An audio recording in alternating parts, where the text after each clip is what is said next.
हरिपाठातील 7व्या अभंगातल्या शेवटच्या दोन चरणामध्ये माऊली सांगतात, अनंत वाचाळ बरळती बरळ त्या कैसोनी गोपाळ पावे हरी. ज्ञानदेवाप्रमाण आत्मा हा निधान सर्वांगठी पूर्ण एक नांदे. जेव्हा आपण ईश्वराचा विचार करतो त्यावेळेस आपल्याला मानवाचा देखील विचार करणं अपेक्षित असतं. म्हणजेच काय की कशा प्रकारच्या मानवाच्या प्रवृत्ती असतात.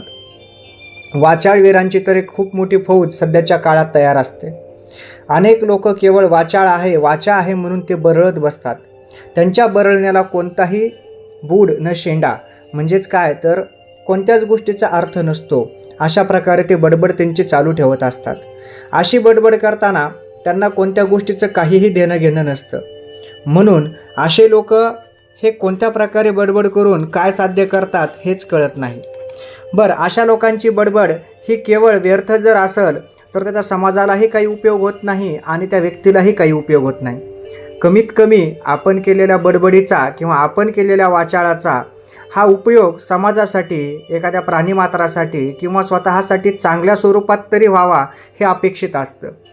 स्वतःसाठी तरी चांगल्या स्वरूपात म्हणजे काय तर स्वतःचा उपयोग समाजासाठी योग्य दिशा देण्यासाठी, ज्ञान देण्यासाठी, समाज सुधारण्यासाठी, काहीतरी देशसेवेसाठी, धर्मसेवेसाठी कुठंतरी व्हावा हाच उद्देश असतो. पण अशा प्रकारचं कसल्याही प्रकारचं वाचाळवीरांकडून काम होत नाही. म्हणून असे वाचाळवीर आपल्या बुद्धिचातुर्याच्या जोरावर इतरांना मूर्ख ठरविण्याचा प्रयत्न करतात.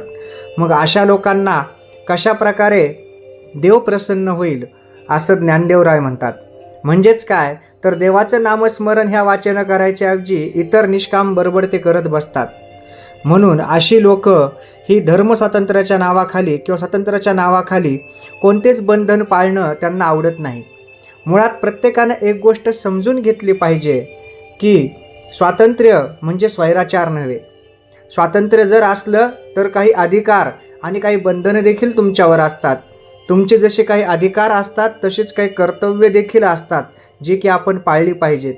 परंतु स्वातंत्र्याच्या नावाखाली स्वैराचार करणं हे कोणत्याही समाजाला, देशाला, धर्माला अपेक्षित नसतं. आणि अशा प्रकारचे जर कृत्य वाढत असतील तर मग हे गोष्ट समाजासाठी, त्या मानवी लोकांसाठी किंवा एखाद्या वसाहतीसाठी हे त्रासदायक ठरू लागते. म्हणून असे लोक हे कशाही अनंत वाचाळ बरळती बरळ त्या कैसुनी गोपाळ पावे हरी.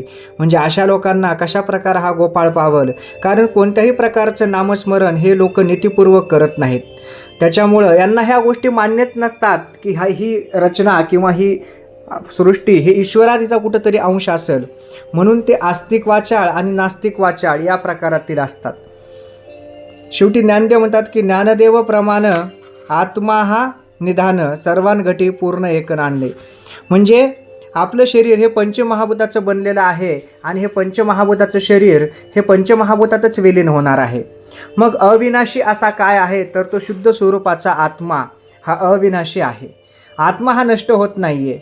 म्हणून ह्याच आत्म्यामध्ये भगवान श्रीकृष्ण भगवद्गीतेत काय सांगतात की सर्वच ईश्वराच्या चराचराच्या आत्म्यामध्ये मीच नांदत असतो. म्हणून ज्ञानेश्वर महाराज त्यांच्या पसायदानात देखील म्हणतात की दुरितांचे तिमिरे जावो विश्वस्व धर्म सूर्य पाहो जो जे वांचिल तो तेला हो प्राणी जात. म्हणजेच या विश्वाच्या जर मंगल्याची आपल्याला प्रार्थना करायची असेल तर आपल्याला सर्वांनी नामसाधना करायला पाहिजे. आणि आपल्या सर्वमध्ये जर आत्मा हा एकच असेल, पूर्ण असेल तर ह्या सिद्धांताप्रमाणे आपला सर्वांना एकच अर्थ अभिप्रेत आहे. ते म्हणजे या विश्वामध्ये सर्व प्राणीमात्रांचा आत्मा एक आहे आणि सर्वांनी एकमेकांशी गुण्यागोविंदानं मिळून मिसळून राहावं.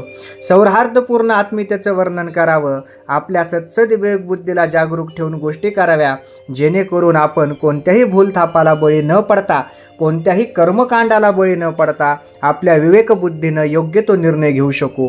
जे असे निर्णय आपल्याला आपल्या आयुष्यामध्ये चिरंतर आनंद देऊ शकतील आणि आपला उपयोग या मानवजातीला आपण आलो आहोत म्हणून याचा उपयोग ह्या विश्वासाठी, समाजासाठी आपल्याला काहीतरी करता येईल.